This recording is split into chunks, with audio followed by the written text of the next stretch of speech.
welcome to the meeting of October 25th. We have a small audience out there, but I'll ask all of you to please stand and join me in saying the Pledge of Allegiance to the flag of our country. Please place your right hand over your heart. Ready, begin. I pledge allegiance to the flag of the United States of America and to the republic for which it stands, one nation, under God, indivisible, with liberty and justice for all. I'll announce that our board meeting is audio recorded and maybe video recorded and streamlined to the internet. Also like to announce that we have nothing out of closed session because we had no closed session, so we're just going to jump right into our agenda. I have no request to speak for, so next on that agenda is superintendent's report. And usually when you say that, everybody gets up and leaves. I know. They're going to time us. So they're going to all stay hopefully, right? Yeah. I have only a few things I wanted to say that today I met with the district council PTA. I normally do that on a once-a-month basis and introduced Susan Hume, our new assistant soup. And I guess you're still new until we get through the end of the first year.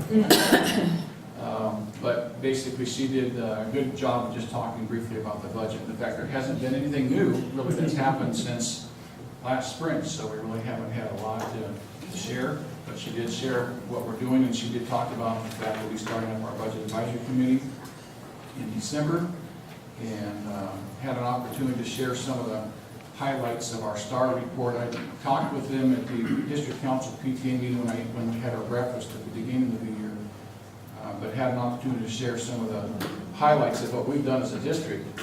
And it's neat to see that when you compare the state to the county to Fullerton School District, we are on top. Basically, we are outgaining both the state and the county across the board, so that was interesting and some good news to share. Also shared a little bit about Valencia Park and their iPod program. I didn't realize that they had purchased over 600 iPod Touch units and they're using them for instruction. 700. Well, that's over 600. But they're doing some neat things with iPods, and I fully expect as we continue to talk about 21st century learning and teaching, we'll see more and more iPods and iPads and all those things come into play. Other bit of news is that we have 2 different teams going out this week. We have one team that I am going along with Susan Hume to the West Coast Labor Management Institute on October 26th and 27th. My esteemed colleague Carla in the back, Fila, is joining with me. Up on YouTube last week, or on Yahoo, of the baby who they showed a baby playing with an iPad and watching all the fun lights come and go, and then they gave the young baby a magazine. And the little thing sat there so trying so hard to make the pages change out of the magazine. And it's really cute because they even say, then she tries, you know, like, my finger works. I can tell when I touch myself, my finger works. And then they gave back the iPad and the face lights up and, you know, images move in front of her. And the comment by the dad is, you know, she's only a year old. Just imagine what her world will look like as she matures and not too much longer. I mean, already knew that by doing this, things changed in front of her. So, you know, those digital natives are going to put the rest of us to shame very, very quickly. She's probably got a cell phone too. Yeah, who even knows? Well, I've been in airports watching babies watch cell phones. You know, like, please, everything is like, yeah, with a movie on it. Yeah, and they're very intense. And the other thing I wanted to talk about, I don't know if any of our 3rd graders are heading down to the Gift of History event that's happening at Angel Stadium. There's just a few principals out here that might have 3rd graders, but it's a big Orange County event, and I hope that we have several taking advantage of it. It sure sounds like a wonderful opportunity to bring like 35,000 children, and they'll get a free book and a goodie bag of stuff with history of Orange County and an exposure to it. And as board members, everyone's welcome to go too. I don't know if you got this letter, or oh, okay. I had heard about it at the Orange County School Board Association board meeting. They talked about it, and then I got a letter. I assumed everyone else got one, but I'll send it down. It's on the 8th of November at like 10 in the morning or something. I think they're trying, if I remember, our county Like the superintendent saying, second, they're trying to trying to break the Guinness Book of World Records for the largest number of students in a history lesson. At one time. So everybody's welcome. Go and have fun. And then, okay, moving on with information from Board of Trustees. So start at the other end, Trustee Meyer. Thank you. I was privileged to hear Leon Layson as he told his compelling story to the 8th graders of Parks Junior High. Apparently he does that every year. My son attended it some 20 years ago or 15 years ago, whatever it was, and I don't remember the impact that it made on him, but he recognized the name and it was really a powerful. The kids were sitting there for almost an hour and a half, spellbound, and very moving. Thanks for the invitation for that. Many of us attended the OCSBA dinner with Speaker Jack O'Connell. He always has lots of great, sort of, information to share regarding education. His focus this dinner was politics and education, which was sort of a different twist. Many schools are celebrating Red Ribbon Week this week, or they celebrated it last week. Lots of neat things going on at the schools, activities celebrating promote healthy living for kids. This is a busy week ahead. As Mitch said, I'm going to be attending the West Coast Labor Management Institute retreat. We have a board meeting on Friday afternoon, and then Saturday, there's an event happening Saturday evening. What's happening Saturday evening? Well, I didn't want to take the steam away from you. Tell us. Trustee No Thompson? report. No report.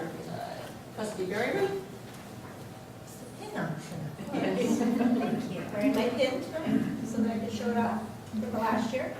I'm going to just piggyback on something that Trustee Meyer spoke of. When we went to the School Board Association function last week, I go earlier and I represent this board along with others. We just kind of show up with the page meeting, so getting information about advocacy or about legislative information that's going on. Mike Kilborn was the speaker this time, and he spoke about the happenings in Sacramento. He discussed the climate and the budget and the bills that the governor signed and the ones that he vetoed. He said that in his observation of this governor is he's more pragmatic than he was in his last term as governor. And he has a way of explaining his reasoning behind his decisions that make them truly understandable. And I think that we probably all read in the newspapers when he vetoes a bill, his comments that go along with it. For me, as a lay person, I understand why he's doing what he's doing. May not agree or disagree with it, but I understand it. Mike Kilborn also talked about SB 161 that passed, which was the anti-seizure administration of medication bill that was pretty much passed along. I think the CSBA was behind that, so they went ahead and that was passed by the governor as well. There was some language that changed in it to provide more training and a better structure of training for training those that volunteer to administer the medication. He talked about the challenges that are ahead. He talked about the trigger on the budget. The ALAO and the Department of Finance meet on the 15th to evaluate where we are as a state and make decisions of mid-year cuts. And again, he talked about the $1 or $2 billion short, then cuts are to higher education, child care, and health care. And if the shortfall is over $2 billion, then that's when K-12 and homeschool transportation will be affected.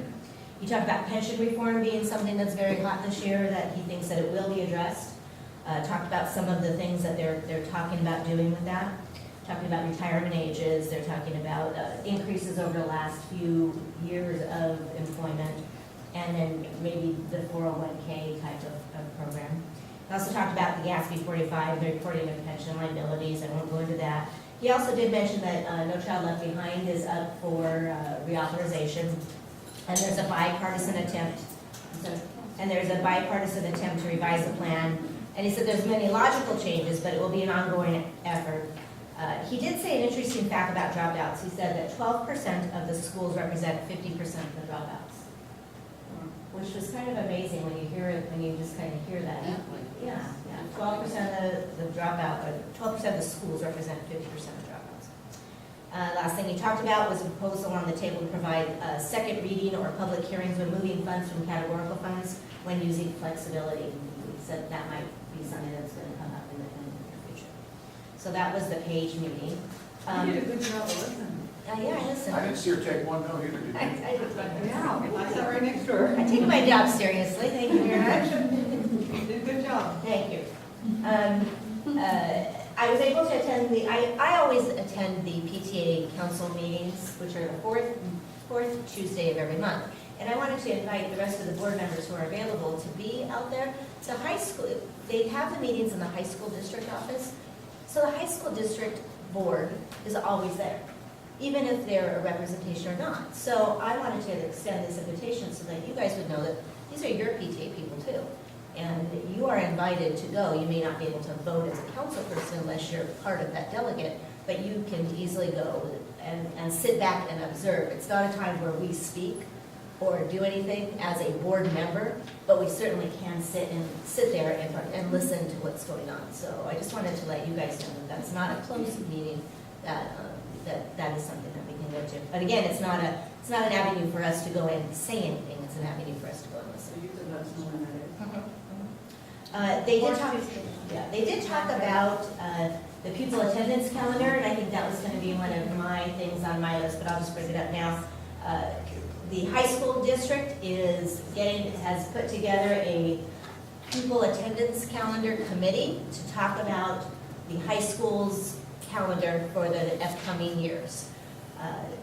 Our district is involved in that, as well as Buena Park, as well as La Habra, because all those elementary districts feed into the high school district. So they are including everyone, along with parents and staff from the associations for the high school district, to meet on this superintendent advisory committee, so to speak. They're talking about, the biggest thing that they're talking about is starting school earlier. Starting school, and that's been the scuttlebutt out there, so I think people have heard this. They're talking about starting school 2 weeks earlier. I know that we're doing this, but I just want to make sure that we stay actively involved in that committee. We don't have any say on what the high school ends up doing or what they don't end up doing. But truly, when they make a calendar, it does feed down to us, because a lot of our parents also have students that are in the high school district. And one of the big things that I always like is the articulation between the two districts, and to make it seamless that we are not we're not two districts operating completely separately, but we're all in this to help our parents and make life as easy as we can for our students. So that's the big thing that's coming up. So stay tuned for that. I think that committee will be presenting to their board a proposal by December and taking it to their board. So they're not sure if they would start something next year, if it would be a couple of years, or if they would roll it out slowly. But we're involved in the process, and whatever it may be, I'm sure we'll come back and talk about the same things. But again, my thing has always been seamless to our parents, and I don't want our parents in a position where they're starting school and our kids are missing summer school. So I think that was my report. Okay, thank you. Interesting changes there you're talking about. Trustee Sugarman. Oh my gosh, how could I do much this week? Because I was planning what I'm wearing Saturday night to the... So, I'm sure you all are doing the same. I think costumes are allowed, aren't they? Yeah, I couldn't figure out which cape I wanted, the white one or the black one. So you'll have to come and see which one I've decided on. Fur, no fur. Oh, not fur. That's so mundane. Okay. One of the other issues that Mr. Kilborn addressed was a bill that the governor vetoed. And that was the bill that we all have been looking at regarding fees in schools. And he felt it wasn't needed. And why pass legislation on every issue? And so he vetoed that bill, and I think that was something important that the people in this room needed to know. On November 5th is the e-waste event. And I received a couple of emails saying, what is e-waste? So if people ask, we should tell them anything that's in couch that weighs a lot is e-waste. And we'll take it. And I've had the fun of visiting a few schools over the last 2 weeks. And one of the most exciting things that happened to me, well, first of all, before I even go there, I want to thank Julie Graham for taking such an active, focused part as the acting principal of Woodcrest School, because I know that this is something that she didn't plan on doing, and we really want to thank you for the wonderful job you're doing and leadership you're providing at your site, so thank you. Second of all, over at Pack Drive, I had the opportunity to go into the parent education group that meets 4 days a week in the morning at Pack Drive. You know, sometimes as board members, we ask questions, we get answers, we have a vision in our mind's eye, but we don't actually know exactly what's going on. And we hope it's at least as good as what we're thinking. In that room, there was standing room only. Parents were divided into groups to practice things that they were being taught. I believe there were like 40 parents there. And sometimes there are more, and they attend regularly. And it was better than what I envisioned when I voted, and that's exciting to see. I have a feeling that those parent education English language learner groups are going to land up making a significant difference in homes. Children are going to see their mothers and fathers attending school on a regular basis, and that alone is an important statement. Their parents learning English and understanding the importance of that is a really important statement. So it's really beyond just the narrow, oh, let's give parents parental experiences. And then that's, of course, an important piece too. Martha, I hope all of your experiences are as good as what I saw over at Pack Drive. Thank you. Thank you.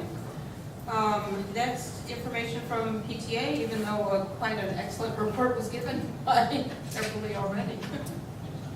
No, I failed to see anyone. She had an emergency. She didn't plan to be here, but she.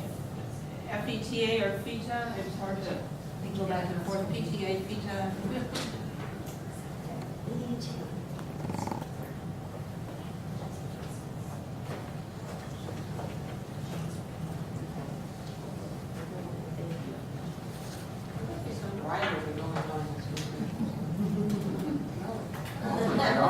Let's get Parks thing. What was that?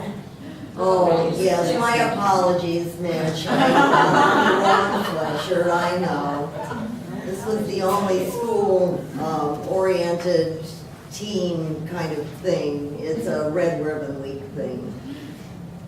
My report today comes from a study done by the Bill and Melinda Gates Foundation in conjunction with Scholastic. The emphasis of this study is on teacher evaluations. In this recent survey, teachers indicated that they don't like their no support, low expectations working conditions any better than the Foundation and Scholastic. Instead, teachers were desperate for support. The kinds of support the teachers noted were 3 types: more parental involvement, more engagement from school leaders, and higher quality materials to use in the classroom. Teachers who participated in this survey were given a list of 15 things that they thought might retain the best teachers. Believe it or not, higher salaries was not at the top of the list. Instead, it ranked 11th behind benefits like more time to prepare for students and more opportunities for professional development. The biggest things the research indicates is that teachers want to be treated like professionals. They want to be put in a position to succeed, and they are open to having their performance evaluated as long as the measurements are fair. A surprise to the surveyors was that education doesn't really know much about effective teaching. All of us have likely experienced tremendous teachers. Watching a master teacher at work becomes evident in 10 minutes of observation, but being able to capture what is exemplary is something that is inconsistent. Because it has been difficult to define effective teachers, teachers are now rewarded for easily measured proxies like a master's degree or seniority. Sadly, greater experience and higher degrees do not ensure student success. The foundation has been working with 3,000 teachers who have answered innumerable questions. They have allowed many hours of videotaping of them in their classrooms, and they have responded to countless questions and speculations. One of these teachers was very candid as she was observing a video of her own classes. She leaned forward, and as she was watching, she would comment on, "Oops, I lost that student there," or "I need to reteach that concept in a different way." And she made other observations that clearly demonstrated her desire to improve her craft as an educator. Like all people who are proud of the work they do, teachers want to improve, but they need the tools to do it. Once this study is completed, the hope is that school districts will work with teachers and their unions to create fair and reliable evaluations that reward teachers who are effective and identify and help those needing to improve.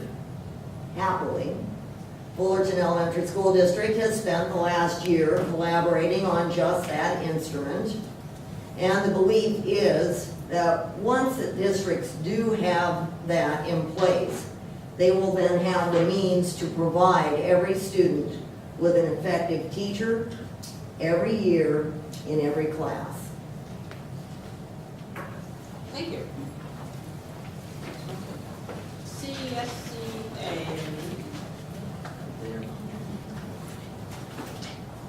Good evening, Dr. Covey, President Thornley, members of the board and cabinet, Marlene Charleston, Secretary for CSEA. President Ella Cuesta and First Vice President Carol Kearns are honored to represent CSEA at the West Coast Labor Management Institute this week. Thank you for allowing us to participate and be able to be part of the process.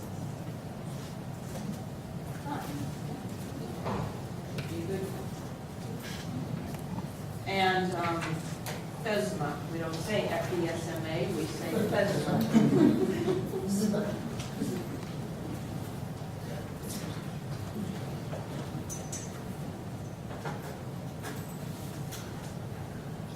Good evening to all of you. Can you hear me here?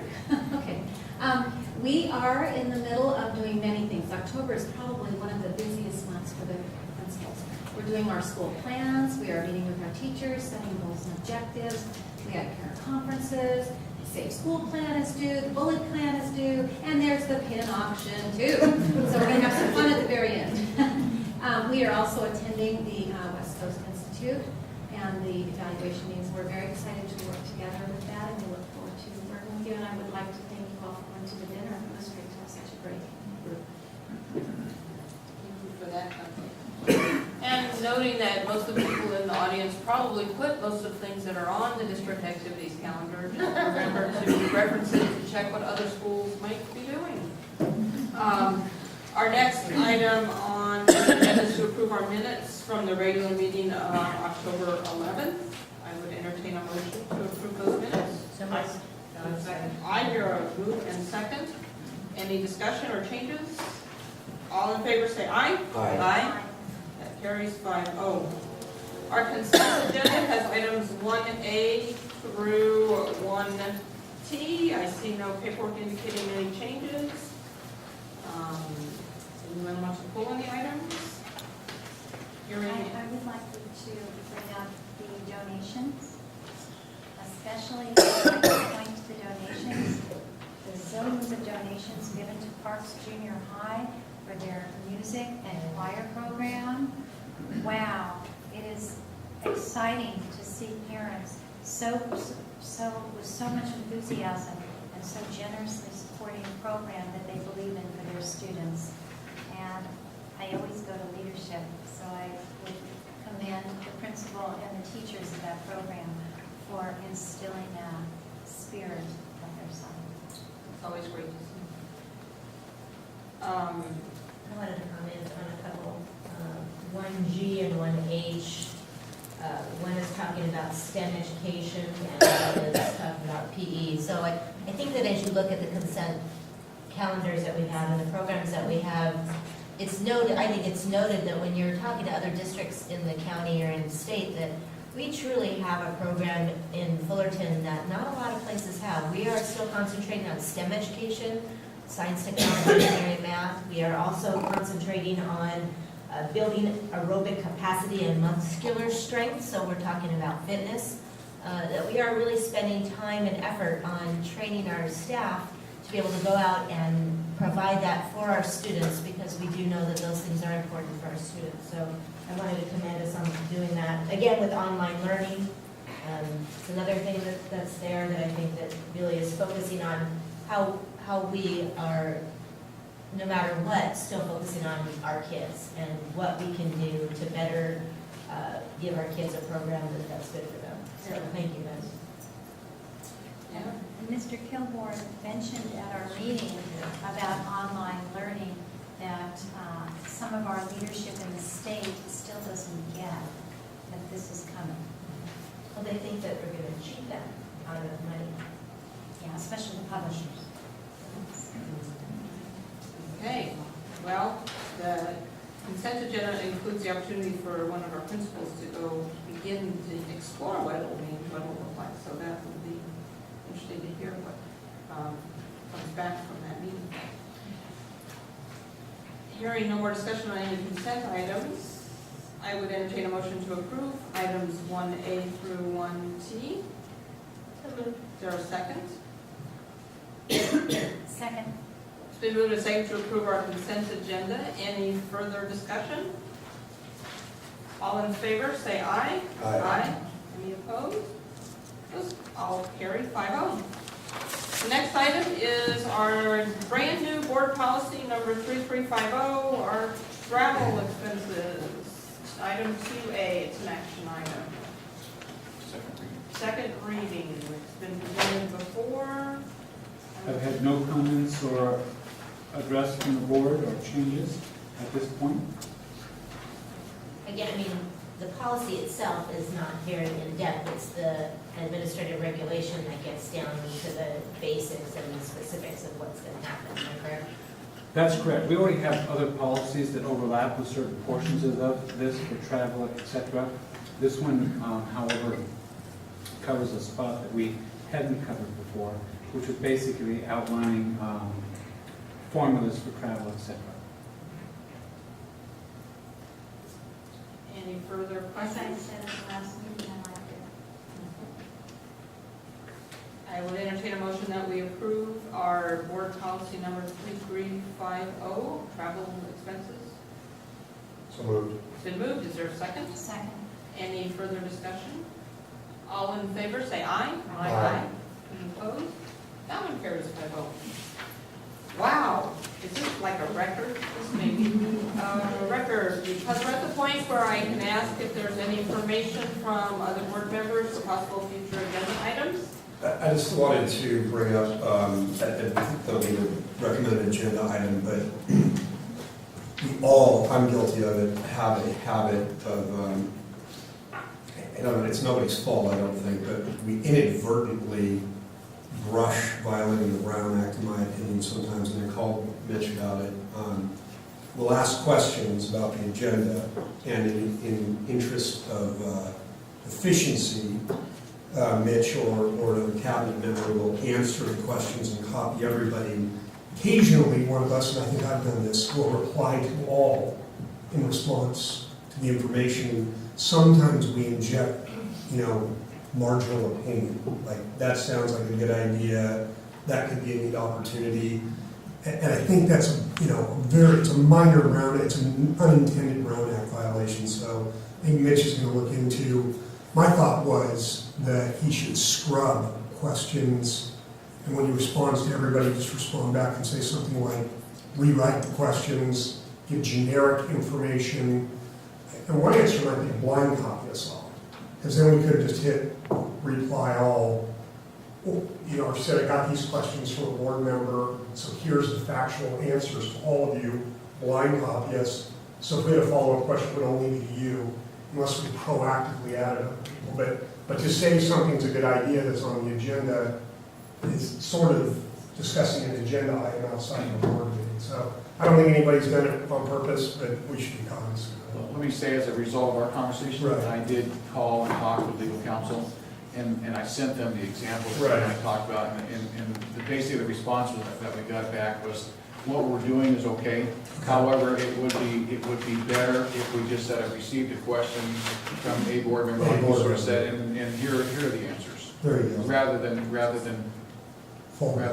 formally saying, this question's from so-and-so, this question's from so-and-so. Right. So for the most part, we're fine, they said, but to be a little bit, even to tighten it up just a little bit, just respond to questions and don't mention, or don't make it specific to board members. Right. And I think that your statement on violating the Brown Act is a little harsh, I think we're Because I brushing don't- the outskirts of it. but it's not a serial meeting because we're not all conversing.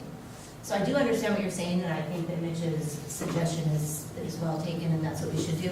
But truly, we are not violating the Brown Act. I think if we say item, you know, in reference to an item that we're voting on, if you say to everybody, I think this is a good idea. If I say it and no one says anything back, you're technically not breaking the Brown Act.